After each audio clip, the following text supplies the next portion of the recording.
aral ka ng Greek ha? At ikaw namang Baptist Church, yung gospel yun. Oh, gospel.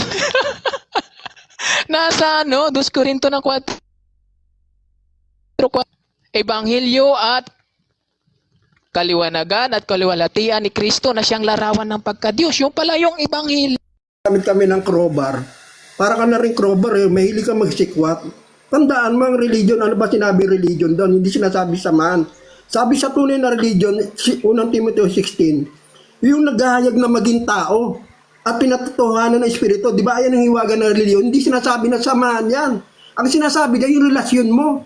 Paano kung nandyan ako sa religion mo? Na sinasabi mo na tao lang si Kristo? Di, masamang religion yon. Ngayon, ang hinihingi ng Panginoon sa panahon natin ngayon, yung relasyon mo. Hindi yung religion. Ano ba yung religion? Ang taong naghahanap sa religion, dito ako pupunta, dito ako maligtas. Doon ako pupunta, doon ako maliligtas. Ayun ang tinatawag nating religion na mali naman ang tinuturo, bro. Di ba? Ang dami nga nagkawatak-watak na nga eh. 3,000 religion, 45,000 ng mga denomination. Ano sabi ng Panginoon pagdating niya, mapagkakaisa yan? Kaya nga sabi ng Panginoon, yung one flock and one shepherd. Doon lang tayo titingin sa shepherd. Di ba? Kung sasabihin mo na kailangan pumasok ka, hindi. Sabi nga ng Panginoon, i-guide ka nga eh. Di ba John 10, bro? I-guide ka ng Panginoon, hindi itutulak ka, tatadyakan ka. I-guide ka ng Panginoon, sabi, dito kayo. Ito yung tinatawag nating one shepherd and one flock. Hindi yung religion to, bro. Kung nandito pa rin tayo sa religion, di iba-ibang katuruan pa rin tayo, paano darating ang Panginoon kung nagkakagulo pa tayo sa religion, bro? Di ba? Ngayon, ang tanong natin, kung ano bang relasyon mo sa Panginoon? Sino ba sinasampalatayan? Anong mo, bro? Yung religion o yung relasyon mo sa Panginoon? Di ba hindi? Hindi religion, kundi relationship mo. Di ba? Ang sabi ng Panginoon, ang lahat na nakapagkaisa sa Panginoon, ibahin natin, ang lahat na nakapagkaisa sa religion, di ba hindi? Bakit bumaba ka, bro? Kasi nga, ang religion nagtuturo ng maling katuruan sa panahon natin ngayon. Sinasabi sila lang maliligtas, gaya nito si letter J. Kaya nga tayo nagkagulo, sabi niya sila lang maliligtas eh. Ano ka? Hilo ka? Paano yung mga binili ng banal na dugo ng ni Kristo? Na kayo lang sinasabing maliligtas hanggang sa paghukom, kayo pa rin yun? INC pa rin makikita sa langit, may tatak na INC. Mag-isip-isip ka, bro. Tandaan mo, yung unang pangangaral mo, yung unang pag-ibig mo kay Kristo, na kung paano sinabi mo, ito ang tunay na Diyos, ito ang sinasampalatayanan, nandito ang katotohanan, ang daan, kay Kristo lang. Ba't ngayon mangangaral ka ng daan ng religion mo, na sinasabi mo, ito lang maliligtas, kami lang, makasarili ka. Selfish ka, bro. Paano yung mga hindi pa naitatag yung 1914 nyo? Kawawa naman yung nasa likuran nyo yun. Yung bumaba sa 1914, pagpalagay natin 1913. So ayun, biglang sumapak tapos tumakbo, no? Sige, gospel tayo. Ang tanong, what is the gospel? Makinig kayo, INC ha. What is the gospel? May definite article na the. Ibig sabihin, isa lang to. Hindi a gospel, marami yan. Pag da, isa lang yan. Romans chapter 1 verse 16. For I am not ashamed of the gospel of Christ, for it is the power of God unto salvation to everyone that believeth. Kaya believe it to the Jew first and also to the Greek. So walang pinipili, mapa-Hudyo, mapa-Gentiles. For therein is the righteousness of God revealed from faith to faith. Walang sinabing faith to works o kaya works to faith. So faith to faith. At it is written, the just shall live by faith. So ano yung gospel na yan? Si Paul ang nagturo niyan, si Paul din ang sasagot. 1 Corinthians chapter 15 verse 1 to 5. Ito yung gospel.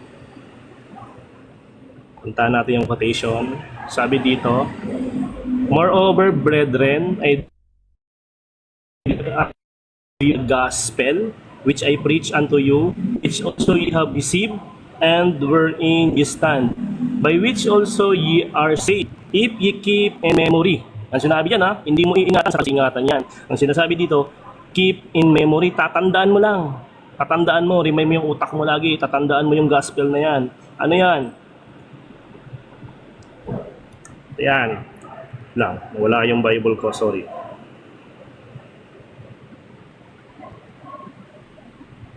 Corinthians 15:1. Okay, balik ako. Okay, for I delivered unto you first of all that which I also received, how that Christ died for our sins according to the scriptures. Yung gospel pala is namatay si Jesus para sa ating kasalanan ayon sa kasulatan. Ano pa? And he buried, inilibing, and that he rose again, nabuhay, and third day according to the scriptures. So ang gospel pala is si Jesus ay namatay para sa kasalanan, inilibing, muling nabuhay sa ikatlong araw sa ikapagpapatawad ng kasalanan. Hindi yung gospel pumasok ka sa pintuan, walang ganon. Kaya nagkandali, loko-loko kayo sa turo nyo eh. Wala kayong turo about gospel eh. Ako yung Macarios, pabayaan natin sila kung yan din ang stand nila, is mas maganda. Pero kung iba yung stand nila, ay bahala na sila.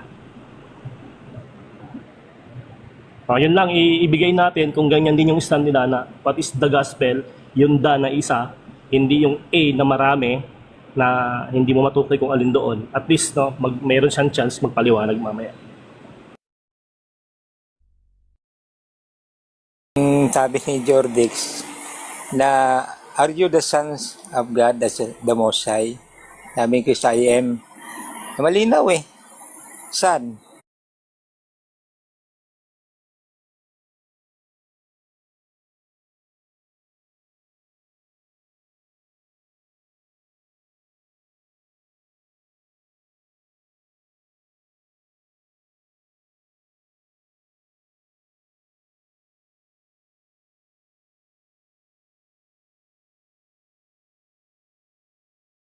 Di pa totoo yun, Brad. Kasi alam mo na naloko ka, nabudol ka nung turo ng hypostatic union, dual nature nung hindi mo nasuri yun, Chalcedon. Dinagdag nila yung isang nature na si Kristo ay merong isa pang kalikasan, yung fully God. So hindi mo nasuri yun eh. Dagdag lang yun, Brad. 4th century. Isipin mo yan. Kaya huwag mong pangawakan yan. Huwag mong ipaglaban yan, yung duality of nature. No, isa pa. Si Balse na hindi na raw kung kailangan lang daw relasyon. No, wala namang problema, halagang relasyon eh. Pero nabasa mo ba sa Efeso? 5:30-31 sabi ron, ang kaugnayan ni Kristo sa iglesia ang tinutukoy ko. O sinong may kaugnayan kay Kristo talaga?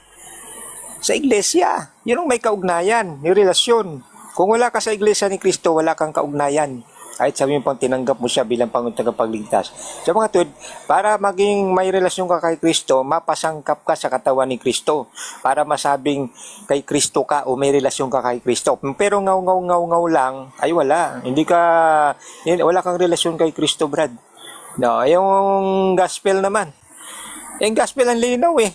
Matthew 24:14 kung saan sa kayo palikot-ikot eh.